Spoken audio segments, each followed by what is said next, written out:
Good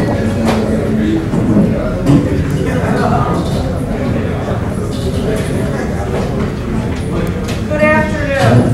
First of all, I'd like to apologize for being late. What happened was we got messed up in the London traffic and missed the last ferry. So they put us on the freight ferry, which was a lot of fun actually. I highly recommend it. You go on with the trunks and you get a little berth like a sailor, and they give you a meal, and you can kind of hang out with the other truckers and drink beer and, you know, into the wee hours of the night. And it was like a big truck stop in the middle of the English Channel. We enjoyed it, but I was exhausted and had trouble getting up.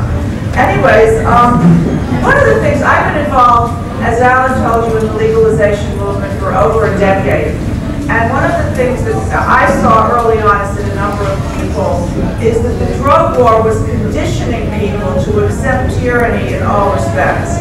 The kinds of raids that Mickey talks about, them breaking into the door at 2 in the morning or 6 in the morning when you're still asleep, getting the wrong house, kicking your dog, shooting your dog, locking your kids in another room. So they're going to start doing this in other things, and that's happening as well. This is another casualty of the drug war. The people accept things being done to the big bad drug dealer, and now they're being done to everybody. Here's an example. A couple of weeks ago, I got a call from an esteemed colleague back out west.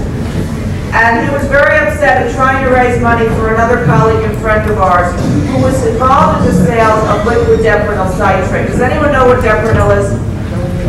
It's an anti-Parkinson's drug, but it also has supposedly some life-extending capacities in the brain.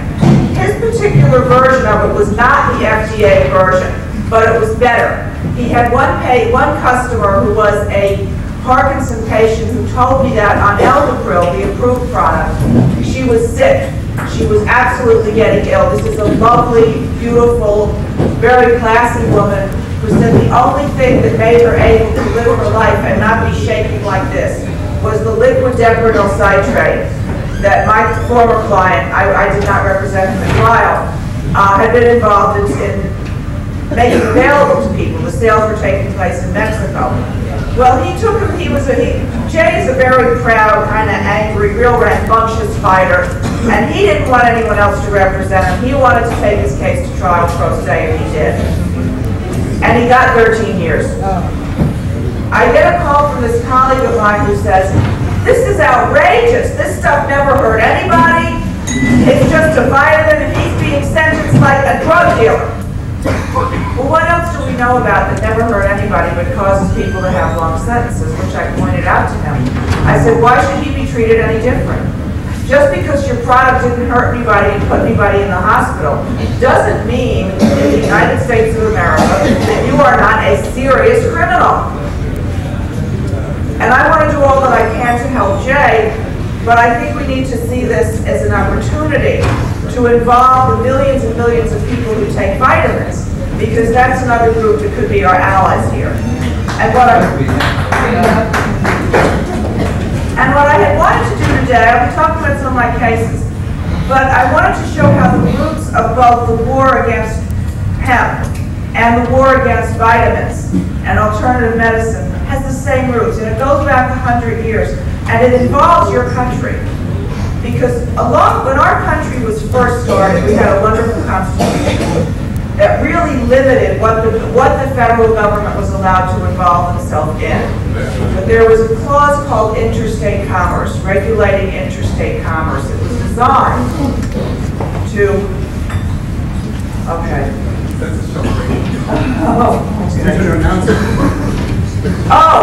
Announce a celebration at 420. No, I'm wrong here. I need to be off the stage at what time? Just tell me honestly. Well, tell her how long she's got. She had a long time. So about 10. Today is 420.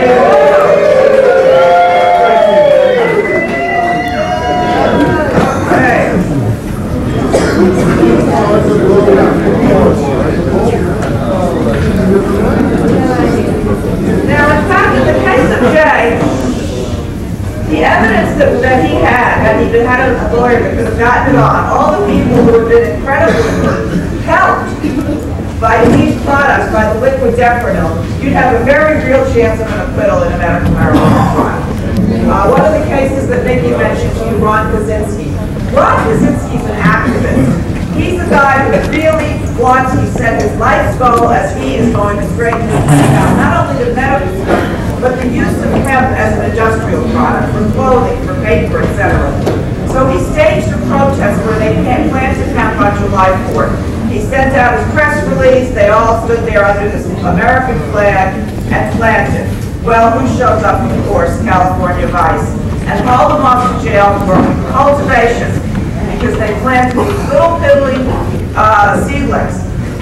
Now, Chris Conrad came to testify for me on that case, and his testimony was supposed to be that the judge would let it on. So that's how they get away with a lot in America, I'm going to take a break here, okay? I often wind up in speeches where I might be interested, but I have something else to do. I would rather that the people who need to leave so that I can hear whether people are talking or have questions or anything. And then those that want to stay can listen to my presentation. To speak on how the seed develops. Once the state had seized these tiny little, little plants. Oh no, all they seized was the seeds. They only let them grow to be about 3/4 of an inch high, and then they killed them. The question is, were those real germinating seeds? Because even in America, there is an exception. If the seeds do not germinate, they are not considered to be cannabis. Now, Chris had that all prepared. The judge would not let him on, which is how they get a lot of these cases, how they get convictions on a lot of cases, is the judge is just blatantly on the side of the state or the federal government. They don't even make a pretension of being unbiased. But while Chris was not allowed to testify, one of the jurors figured it out, because I kept using the words germination, sprouting.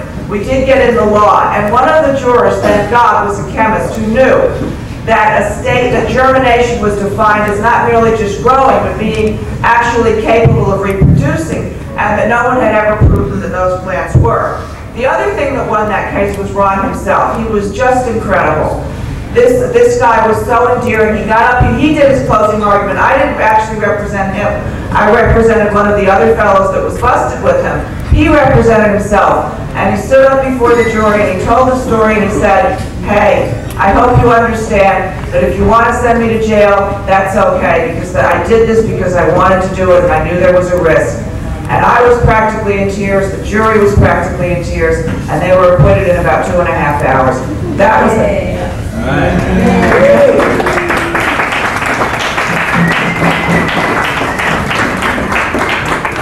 But that, unfortunately, is the exception. Most of these cases go down, and they go down hard. Most of these folks, even the ones with very little involvement, such as those that Nikki talked about, wind up in jail. They wind up in jail for a long time. I'd like to talk a little bit about the Tuckers and their Nikki's book. This was a family, 2 brothers and the older brother's wife, and they owned a hydroponics store in Georgia called Southern Lights. They were selling a lot of, hydroponics equipment where you could grow strawberries, tomatoes, etc., various lights, fertilizers, baby bloomers, etc. It was a gardening shop. Now, admittedly, 98% of the people who were coming in there were using it to grow hemp. But in most cases, the people walked in, bought it, and left. They didn't discuss it with my clients. They didn't tell them what they were using it for. In fact, many of them, one of the government's witnesses, I got out of him onto the stand, he said he was using it for tropical plants. But you're in a business a long time, and people come in over and over again, you're going to get friendly with them. And there were just 3 couples amongst their customer base that they've gotten friendly with over the years. And since they like to get high, and they had these people over, and they partied together, and they went camping together, they wound up smoking with some of their customers, sharing things back and forth, seeds, little baggies, whatnot. They weren't selling it. The feds camped out in front of their store for 1.5 years at millions and millions of dollars cost. And they followed people home. They had to follow 90 people home before they got the 3 people that were able to say, yeah, they knew what we were using it for. And based on that, they were held responsible for all of the plants estimated to be grown by everyone who spoke at that, who testified for the government at that trial.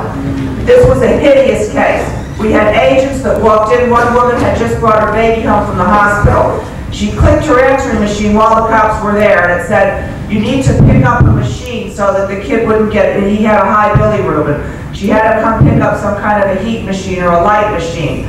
So the cop says, "Well, if you let us search your house, we won't take you to jail tonight," knowing her kid's life depended on her being home. I mean, it was ugly. It was a really ugly case. There was one of the key witnesses was the wife of a medical marijuana patient who had died. And after the man died, the feds had come to her and pressured her, and she was really the witness that put my clients in jail, because she at that point was willing to say whatever they wanted. She was very intimidated. Had the man been around, the young man, and he'd actually tried to help him. At one point he walked into their house wired, but he wore a big heavy coat, so none of it was clear on the tape.